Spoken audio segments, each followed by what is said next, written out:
Hey guys, and welcome back. My name is Kris, and today I'm going to be talking to you about burnout. Burnout has been quite topical in the last couple of years, but did you know that the term burnout was actually coined in the 1970s by an American psychologist, Herbert Freudenberger? My discussions about burnout with you today are going to be more based on my personal experience, but also a little bit more about what is burnout, how can you recognize if you have burnout, and what I as a general practitioner recommend to my patients who come to me that we think might have burnout.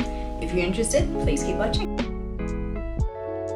Being a medical practitioner, I love definitions and I love starting things with a definition. So I have my laptop in front of me and I'm going to read you the definition of burnout as to not butcher my words.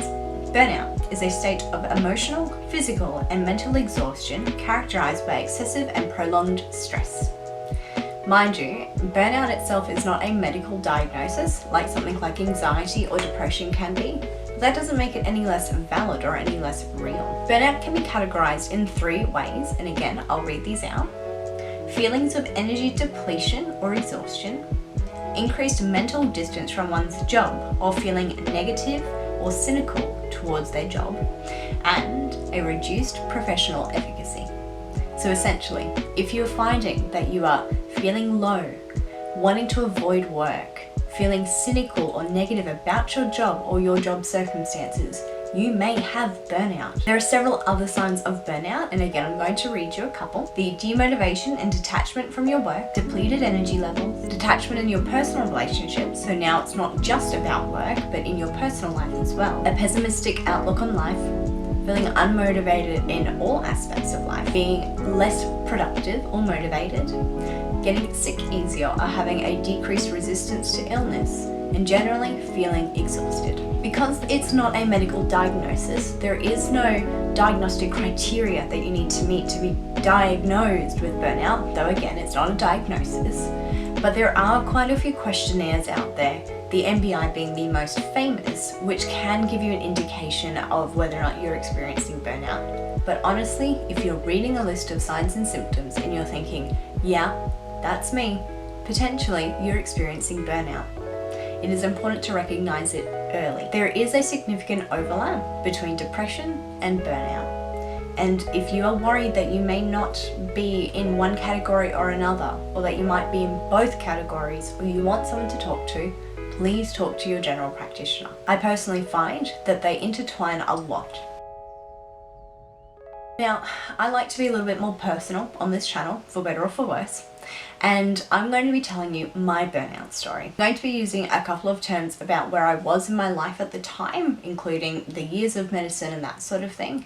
And if you get confused by the acronyms or what is this or that, like an intern or junior house officer, I do have a video on all of that as well, which may give you a bit of background knowledge, but I won't be going to details today. My burnout story started in 2018, but mostly occurred in 2019. So I graduated from medical school and was an intern in 2017, and for the most part I had a great year. I was motivated. Every 10 weeks I would change locations, so I did intensive care and pediatrics and general medicine, etc, etc, and the change kept everything fresh, and I think this is something that's done really well in the hospital system here in Australia. In my second year out, I continued to do rotations, but I was finding more and more that I was doing rotations I didn't particularly love, which is fine. I'm not going to like everything, but it was that feeling of not wanting to go to work which really planted the seed for my burnout story. I'm not going to name which rotations or anything like that because it is so circumstantial, but towards the end of the year I was pretty knackered and pretty ready to enter general practice. When I did enter general practice, I was in love at first. Unfortunately, I found that the isolation between general practice and the hospital was a lot more intense than I was anticipating. So I went from a hospital system when I was an intern and a JHO where I had people around me. When I was an intern, I had several seniors I could turn to, and usually 1 or 2 other interns as well going through the same thing as me.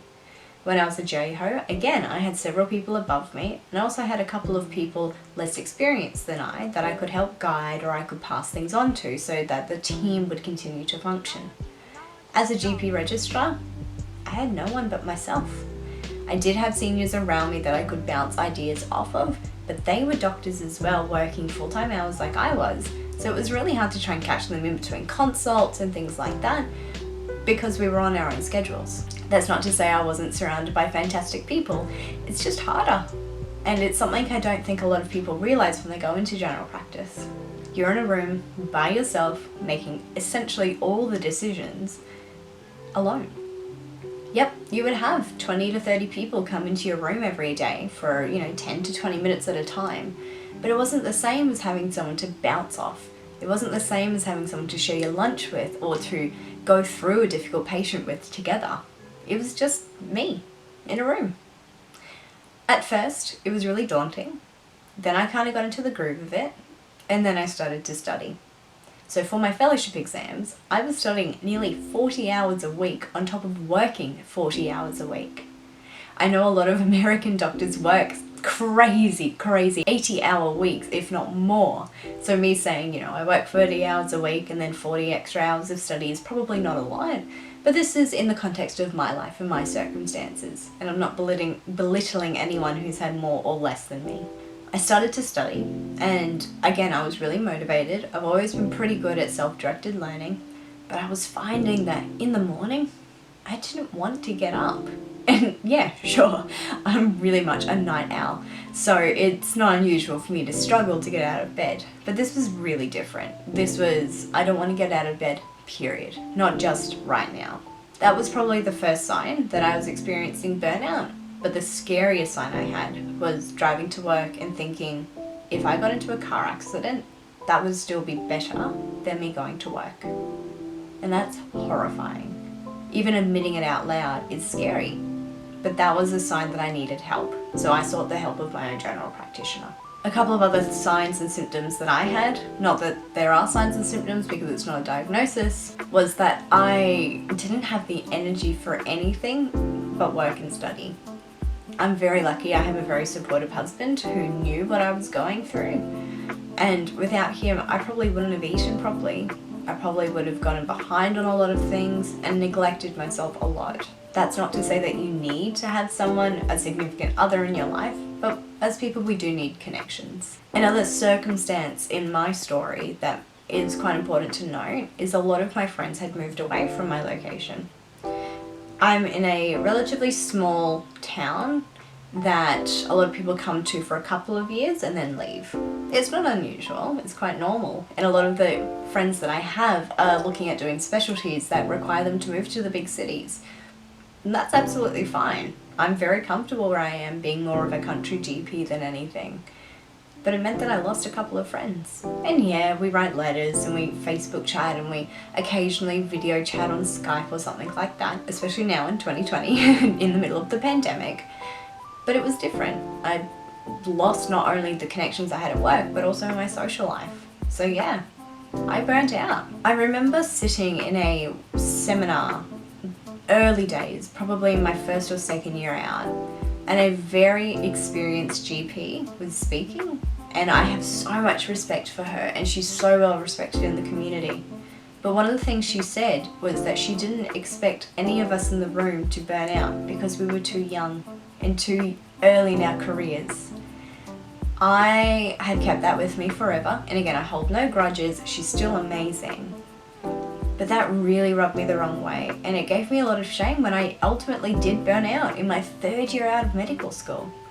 So that's why I wanted to make this really, is to tell you that it's normal and it's okay, and you are not more or less valid to have burnout at any time or any age. It doesn't matter how far along in your career you are. The most important thing is that you recognize it and you manage it early. So, managing burnout. What did I do? I tried to keep a couple of constants in my life, which really, really helped. I maintained a regular exercise schedule, and I hesitated on regular because it would fluctuate a fair bit, but I'm human, I'm not a machine, and I'm also not paid to be a fitness model. So I was exercising anywhere between 2 and 4 times a week. On a good week, I might exercise 5 times, and on a Bad week, I might exercise 0, but I try to keep active. On a very similar note, I tried to maintain balanced nutrition. I'm trying not to say a diet because I'm not on a diet and I wasn't then either, but I tried to make sure that I was eating fruits and vegetables and grains and fats and proteins and getting all of my macronutrients in without obsessing over them. You need to fuel your body and your mind when you're working hard and also studying hard. One of the techniques I learned many years ago was to keep a diary or a journal, whatever you want to call it. Sorry, my camera died. One of the most useful things that I did was I learned how to say no, both in my professional and my personal life.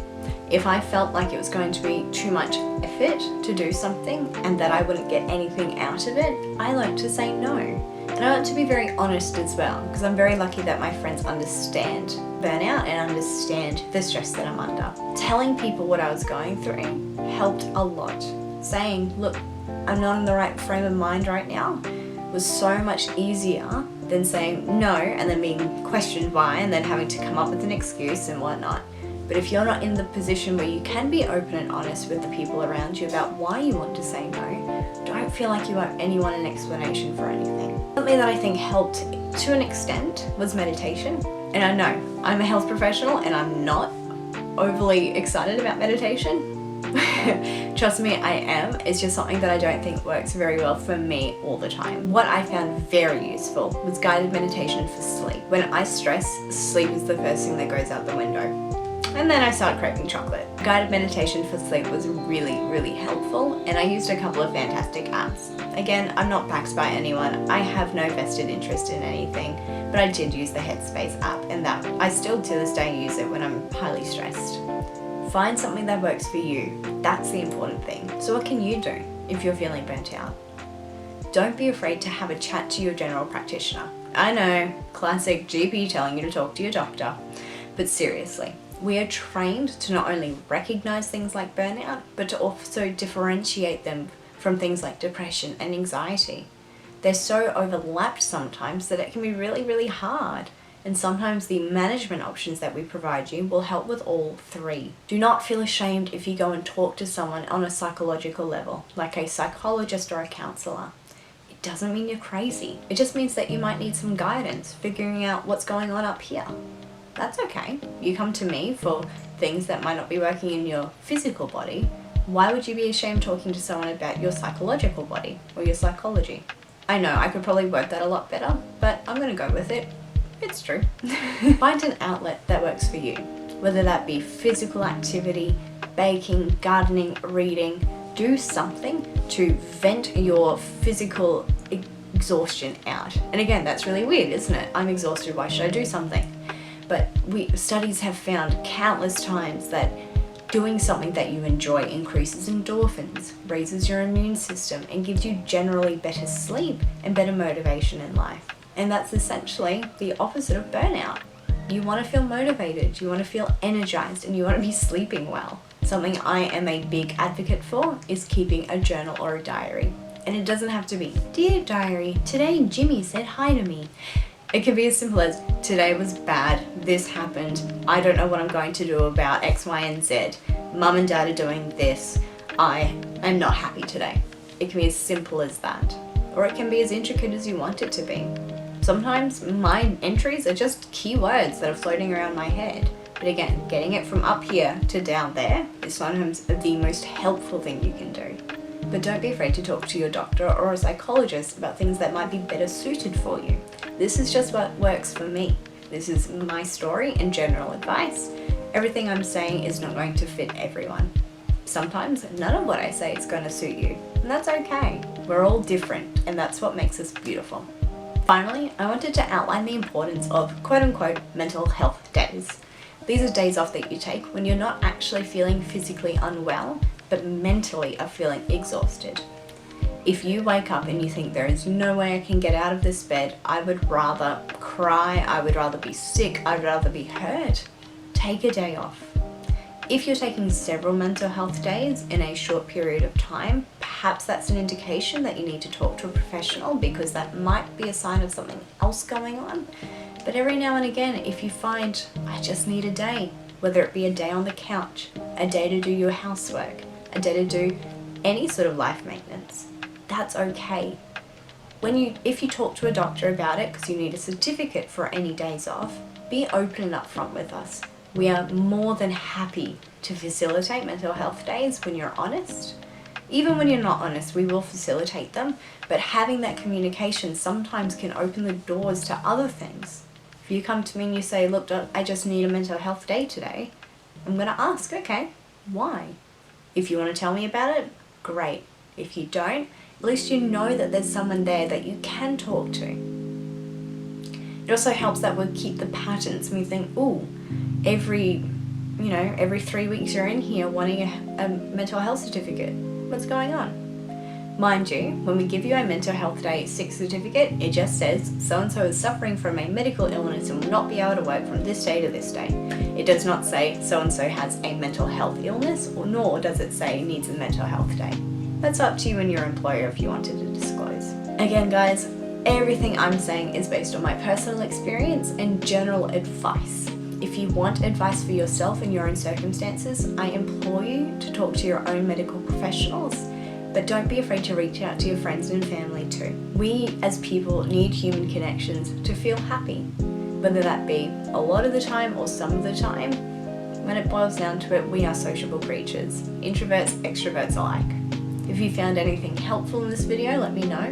If you wanted me to expand on anything, let me know. But otherwise, guys, stay safe, stay healthy, and I'll see you later.